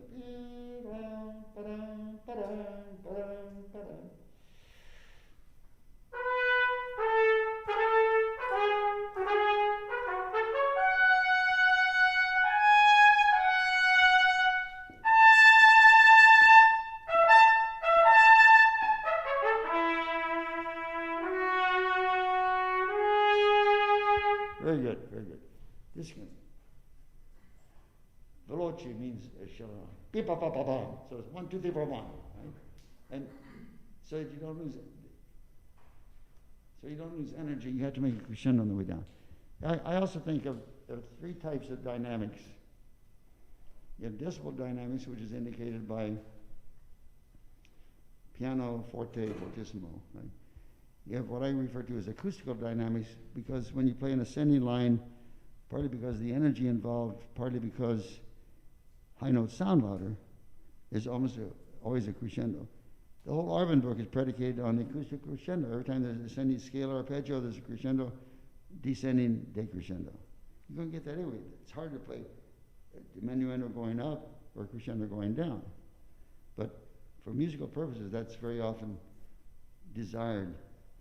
So the third type is intensity dynamics, which I don't know if I ever heard anybody talk about that, so it may be something I created, but you can either increase the intensity by increasing the speed or the width of the vibrato, or you can just increase the velocity of the air, activating the higher frequencies in the overtone series. But you also have rhythmic and articulation intensity. So notes that are connected by silence have more intensity than those connected by sound, or that are slurred. 16th notes have more intensity than 8th notes or quarter notes. So in a phrase that you have a combination of those notes, you have to sort of balance it out so that you have more resonance on the notes that have more intensity, so that it doesn't just stick out like you're poking yourself in the eye or whatever, right? So these are, I'm sort of giving you a encapsulated version of a lot of stuff I think about, but it's all, it's nothing, it's not rocket science. It's music making. And if you don't exaggerate the small notes, again, they'll get lost out there. So you're mumbling, right? And that's, nobody knows what you're talking about if you mumble. I get that. I know for a fact that I mumble a lot, so a lot of people don't understand what I'm saying. Right? The other thing you might consider, I mean, it'll take some getting used to of not having to play those all the fingers on those notes. But the top A on all trumpets, it's not necessarily on a B flat, but on a C or D, if you play the top A third valve, it's a better timbre. It's just, I don't know why that is. I'm sure there's an explanation. Otherwise, it's like the halogen light goes on, right? And you don't necessarily want that.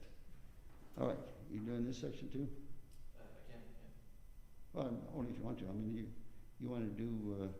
Yeah, I can do the off stage too. All right.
Foot again, didn't you?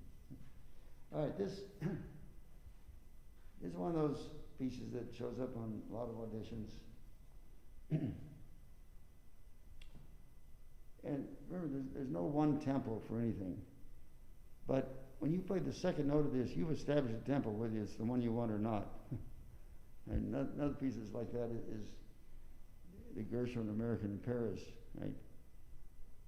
You can't start with a sustained note without having some idea of a pulse, because whenever you move, you let everybody know. But like the American Prager, I mean the tempo would have right? You have to make sure it's so here you have to have some idea of what the overall tempo is you want. The other thing, this is. If you think of this as compound duple time, you want to emphasize or aim for 1 and 4 in the measure, right? Otherwise, it's just sort of amorphous, and there's no meter involved. But it becomes more interesting for me. I have like more guideposts or more explanation of the story.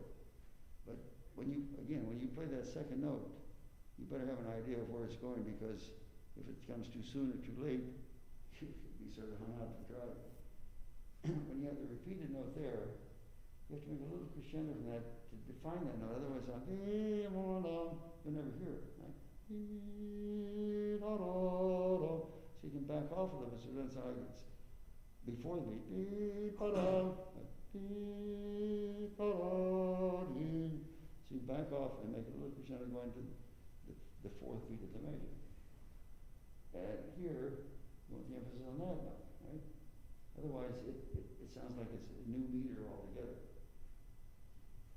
You want to make sure that it doesn't sound like a trick of you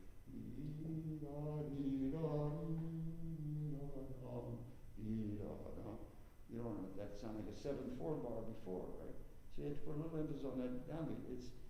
Respighi's little, not necessarily a joke, but he's making it unlike what you're expecting, right?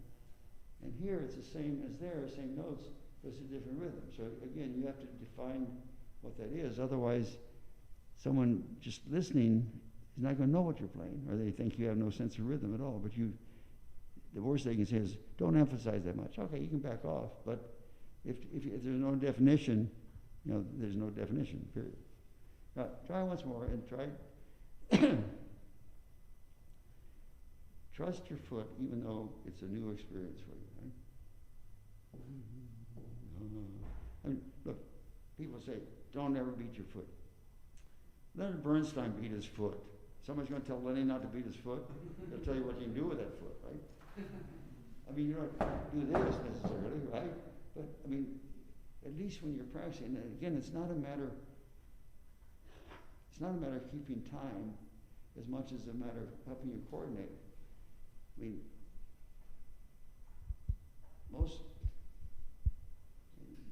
another one of my pet peeves is practicing with the metronome, because if you want to drive yourself crazy, yeah, that's a good way to do it. I mean, if pushing 3 buttons is not enough already. Right? But you become your own metronome, and you have like an internal pulse. That's why subdividing is very critical for having more. You make a comparison. If you put in a fence, the more posts you have, the less sag you're going to have on what's in between. Right? So it doesn't mean that it has to be like some sort of machine, but you have to have some idea of organizing where all those notes are going to be. Otherwise, there'd be no point, right? So trust your foot, and you can make more sound here. It's on the carpet. I mean, you can always back away, but I just want you to get used to that, playing with your own foot, so to speak.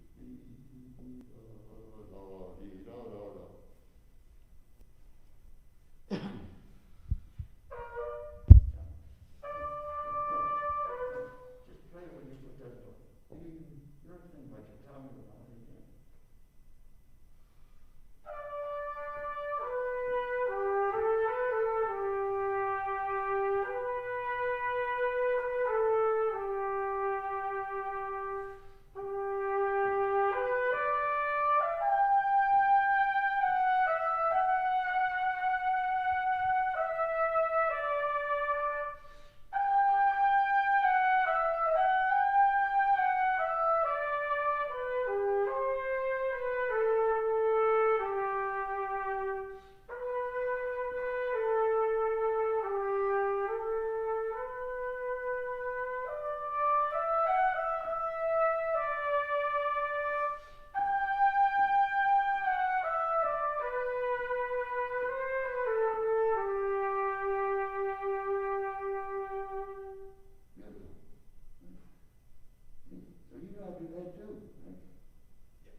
That's a better format within which to operate, as far as I'm concerned. You make music, right? That's what it's all about. Thank you. I said that's about making music, and that's what it's all about.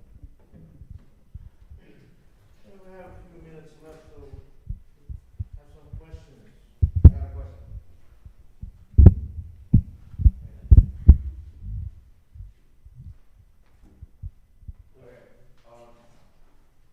I came late, so I may have missed the comment. But what is the significance of tapping with your left foot or your right foot? Like, what is the difference? I'm sorry. What is the difference between tapping with your left foot and your right foot?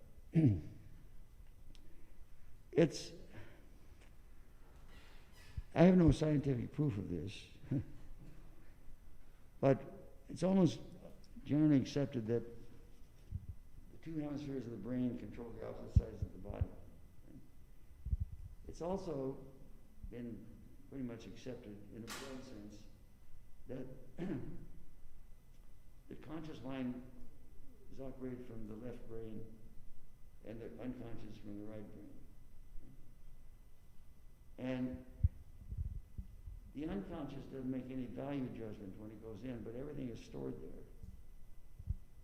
So by using the appropriate foot, in this case the left foot is opposite the right, you have a much better chance of drawing on all the things you've already learned about playing the instrument. You combine that with I mentioned before, doing the peripheral vision, and I can't explain to you mechanically what causes that to happen. I just know that the results are better. Okay. So experiment. I was going to take that a step further with the peripheral vision. You can do it yourself. You can play something and look only at your fingers. Then you look at your fingers and see everything out here without doing anything different physically. All of a sudden the sound will expand trying to fill that space you're observing. The first time I ever actually did that in a class, I was in Japan doing a class at the Toho School. We were on the second floor. There was a long, narrow room that was institutional green walls. It had a chalkboard, which was also green. It had windows that looking out on the tile roofs, which most of the places I saw in Japan had either red or blue. These were like emerald green tiles on the roof. And you had the ginkgo tree, so you had like 5 different shades of green there. And this trumpet player played, I can't remember what the piece was, an etude that was pretty much accurate as far as all the notes. The sound you could put through the eye of a needle. So through the translator, I said, just play the same thing and observe all the different shades of green. It was like a different person that walked in the room. I mean, the audience went, huh! I mean, it was more spectacular than I could have hoped for. I don't know, I probably didn't know about the appropriate foot because that'll have almost the same kind of results without any scientific explanation. But try it. It won't hurt.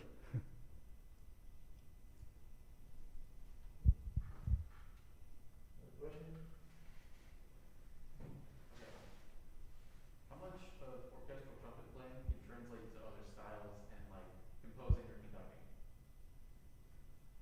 Say it once more. Sorry, how much of orchestral trumpet playing can translate to, say, conducting or composing or even other styles? Well, if you put in the context that it's all about making music, then there should be, and it should, there probably would be a direct correlation. I often thought in playing with, a lot of conductors would have benefited greatly if they'd had a few lessons with Bill Vacchiano, learning about style and phrasing and nuance and inflection. But unfortunately, a lot of conductors went directly from a keyboard to a stick. And the number of conductors I worked with over the 45 years that I really thought they were superb musicians, you could count on one hand. So it's important to be curious, I think, about interconnecting all aspects of music. And that was one of the first things Eloise said to me too. She said, if you think you found the answer, it means you've lost it. So you have to be curious, and that's why I threw out a little bit of, never play anything whether it's an etude or excerpt or solo exactly the same way. First place, you probably wouldn't be able to do it. In second place, why would you want to do that? Sorry. I'm sorry, I can't see any hand too. You pick out whoever's. Any questions? Okay. Speaking of conductors, and with all your experience, and as an orchestral musician, then what do you look for in a conductor? Like, you spoke of those 5, or those ones on your one hand you can count as super musicians. What qualities do you look for? Well, as an orchestral musician? that music was their goal and not ego gratification. Bernstein was probably the one really true genius that I worked with. He sort of literally became the composer of whatever the piece was. And I remember I mentioned Kenny Skirmhorn before. He had been one of Bernstein's apprentices before he had the ballet theater. And he said,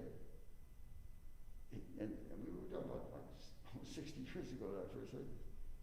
that Lenny could find something in a piece that you'd played a dozen times or more that no one else had ever noticed. And what comes to mind immediately, we're doing Pathétique.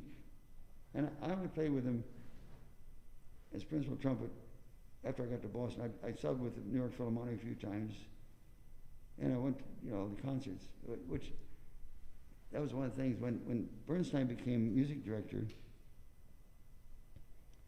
my colleagues at Juilliard would say, "You're going to go see Lenny?" They never said you're going to hear the Philharmonic, because his whole conducting style was so unorthodox. And from the audience, he looked like he was staring at hot coals. I mean, wow. When I finally played, I figured out, I learned why. He gave everybody what they needed, right? I mean, I was playing fourth trumpet on Oedipus Rex or something. I mean, it was almost an insignificant part. He gave me every cue. I mean, I don't know, but it's not that I didn't interpret it thinking that I didn't know what the hell I was doing without him, but it felt very good that he knew what the hell I was playing and it was important. Anyway, we got about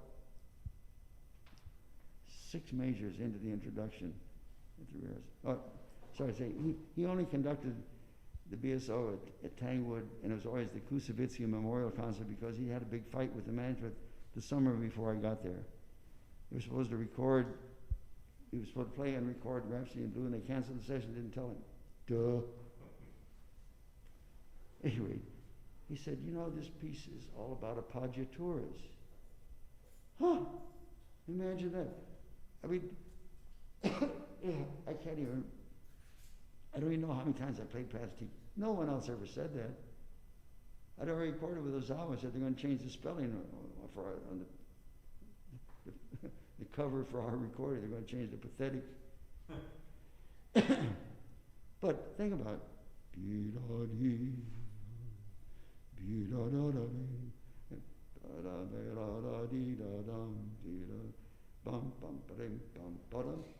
I mean, yeah. Now, whether Tchaikovsky was constantly thinking that, I have no idea. I mean, that you can't explain the creative mind of why.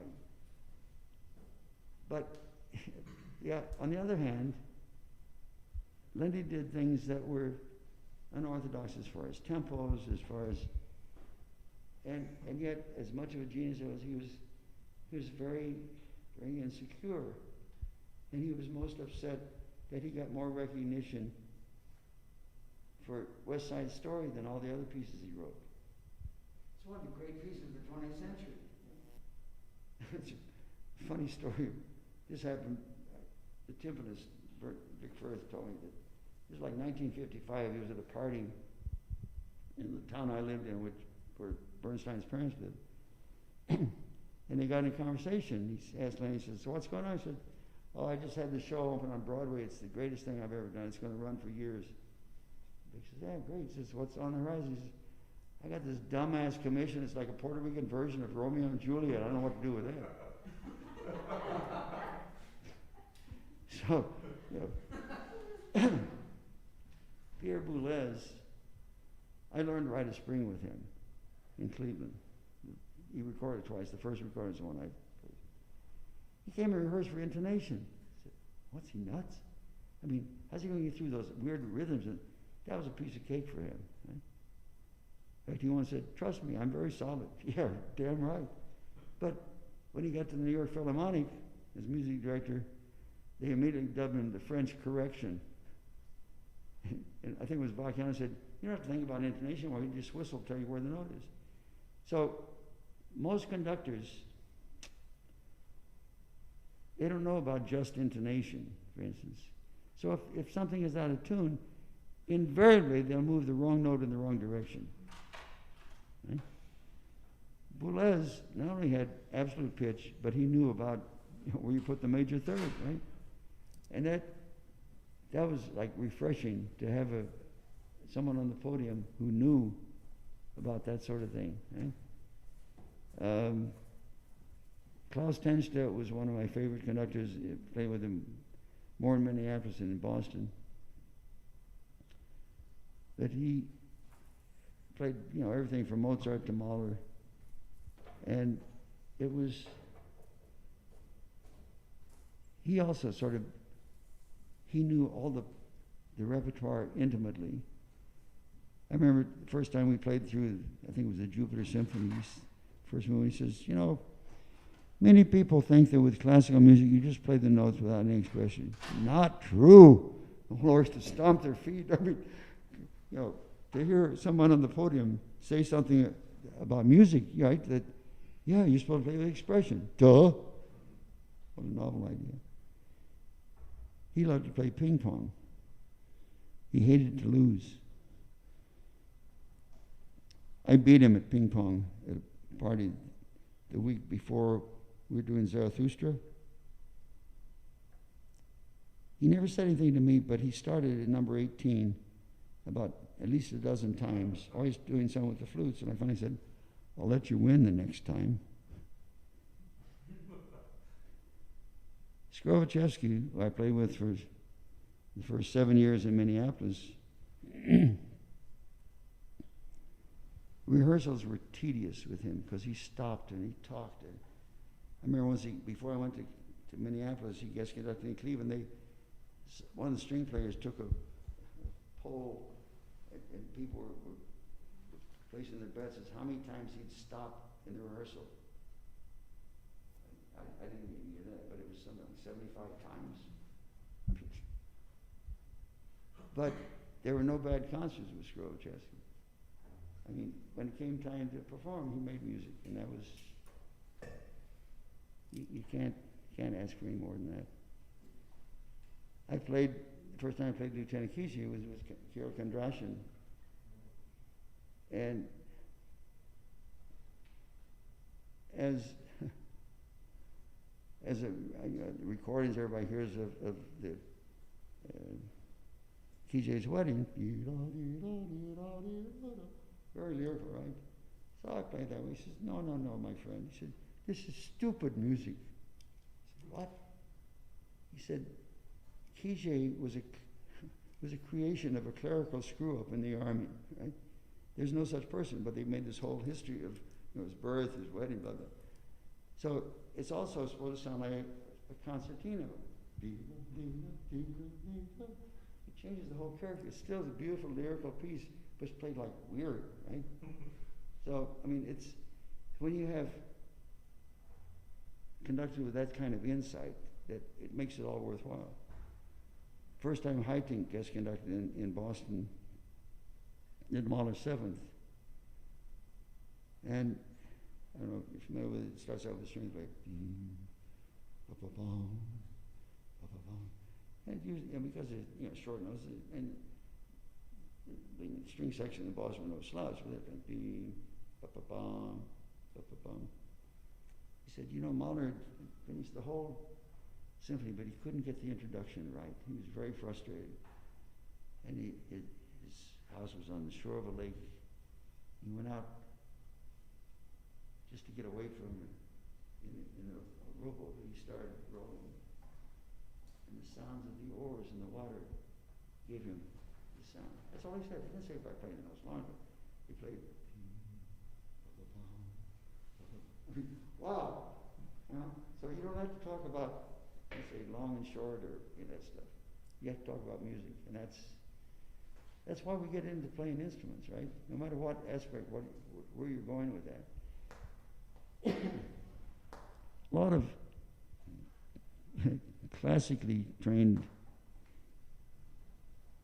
trumpet players. I won't branch out to include musicians because I had more contact with trumpet. But they're a little bit snobbish about jazz players. I've been my experience that jazz players are much better educated as musicians. I always had 2 or 3 jazz majors in my studio in New York Conservatory. Sometimes because they had some physical issue playing that we wanted to work on. But basically, they just wanted to study repertoire. When they knew all their major and minor scales, all their modes, arpeggios I never even heard of, right? But as soon as I got them past their little bit of reticence about playing stuff out of etude book, they already knew all that stuff. If I said, that's a diminished 7th, they didn't look at me cross-eyed like I was talking some unknown language. So we talked about things like phrasing and nuance, inflection, expression. Right? I mean, how many times have you seen a composer writes molto espressivo? What the hell is that? Use more vibrato, you do this. I mean, no, you make sense out of the phrase that they didn't know quite what to do, so they throw it in your lap, which is fair enough. And again, there's no one way of doing it. So music, you work at being a musician first and a trumpet player second. I think that'd be more fun, and you'll enjoy it more, and the people listening to you will enjoy it more. Anybody else?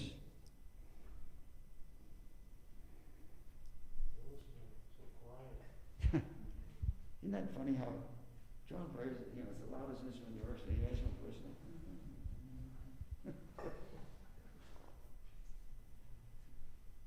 Well, I hope. Try it. Yes. Okay. Oh, okay. Would you say that there is one most difficult thing about being the principal in an orchestra? Or is there just too many to name?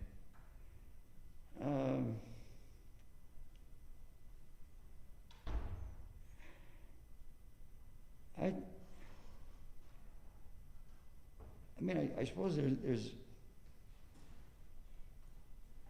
you're the most visual, audible person in the orchestra. But you get to play the tune all the time. Mm-hmm. It's much harder playing second if you're really, conscientious about doing that, because you have to do whatever the principal's doing, right or wrong, or at least, try to match whatever he's doing. My second player in Minneapolis, Clem Volpe, had been there. He played with two other principal trumpets before I got there, so he sometimes knew what I was going to do before I knew what I was going to do. There's a great Nat Prager, who was in the New York Philharmonic from about, he was there 30 years, 1930 to about 1963. And there's a great story. This happened before I got there. They were doing Rienzi, and there was a big blizzard in New York, and everyone was late getting to the rehearsal. And Vacchiano was one of the last ones to get there. He's taking his coat off, brushing the snow, he's getting his trumpet out. So Bernstein sees this, he's getting ready to start. Bill leaned over to Nat and said, "Nat, start the first note for me, will you?" I said, "Yeah." So Bernstein gives a downbeat, and Nat plays, "Bop."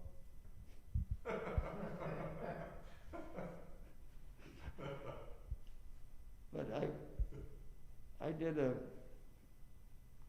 we did a TV show of Oedipus Rex, alternating between the original Sophocles drama and the opera.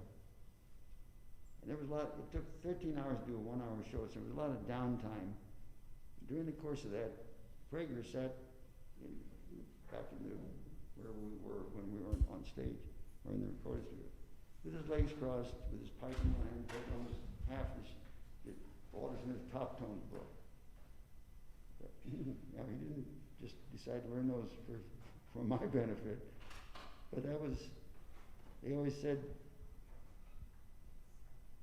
Prager would play anything you put in front of it that said second trumpet on it. So, whether that's really the case or not, but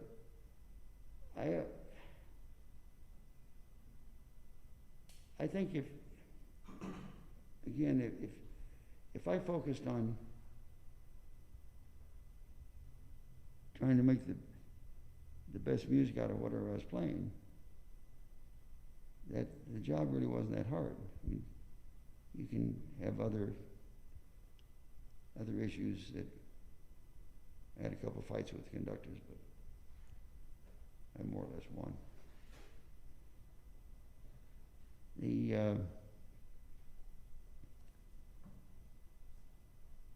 I know that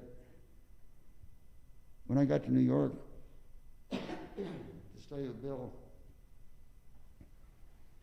I thought he was like in his mid or late 50s. And I was wondering, how can I get enough experience to get his job when he retires? I found he was 45 when I went to study with him, he looked like he was in his 50s because playing 4 concerts a week, the New York Philharmonic, yeah, that could age you a little bit. I also heard from other students say, oh, this is probably going to be his last year. He's really having a rough time. I don't know what concert they went to because I've been pretty much starved with hearing orchestral concerts. I went to 3, sometimes we'd go to 3 concerts, listen to the broadcast on Sunday afternoon. I heard him make a couple notes, but I mean, it was, maybe that's where I first learned about it. Recovery is more important than perfection. I remember one time doing pictures with a French conductor, André Cluton, who conducted, I think, the Swiss Romande for a while.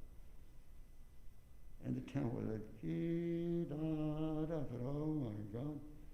And Bill, like, creamed the top A flat in about 4 different ways. By the Sunday broadcast, it was you know. So he somehow explained to the conductor that we're going to do this my tempo. Right? Yeah, if conductors, I've always thought, if they truly take advantage and benefit from what a principal trumpet can offer, you make their job much easier. Right? And I probably get a argument from a principal horn, but basically the trumpet, I mean, the horn bridges the gap between woodwinds and brass, but I always thought the trumpet player is, principal trumpet is like the concertmaster of the brass section and can, set the style, color, in many cases the tempo too, if you have the cooperation of the conductor. I mean, there's no one answer. It's like I said, you get to play the tune all the time, so that's a plus. There was when orchestras have auditions, regardless of what the position, they always have first trumpet parts. I had a student who ended up playing. He was associate principal in Montreal. He's already retired. He auditioned for second in Philadelphia. And after he got cut, he's packing up, and the assistant principal said, "Hey, bravo, man, it sounded great." He said, "So why'd I get cut?" He said, "You sound too much like a principal trumpet." So I always wondered, how do you play first trumpet part and sound like a second trumpet? I don't know. So when we had the second opening in Boston, I had nothing but second trumpet solos from the repertoire, which of course nobody ever knew. And it was a pretty short list, but it, sort of to show you whether they knew what was going on. And part of the finals was that they had to play with me in the final round of the audition. So that sort of left me hanging out to dry too if I didn't know what I was doing. I don't know if that answers you, if I just spun around in circles and anybody else? I don't know if everyone got the joke. Well, again, it starts with a really long note on the top of the trumpet. Crescendo and then remember.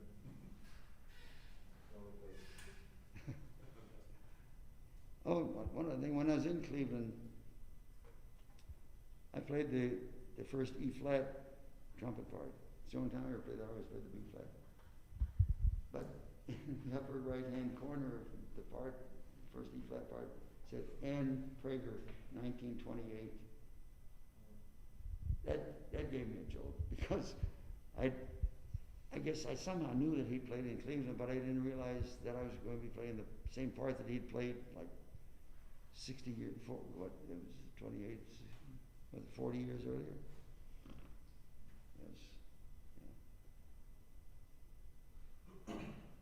Well, I've enjoyed this, and I hope you guys have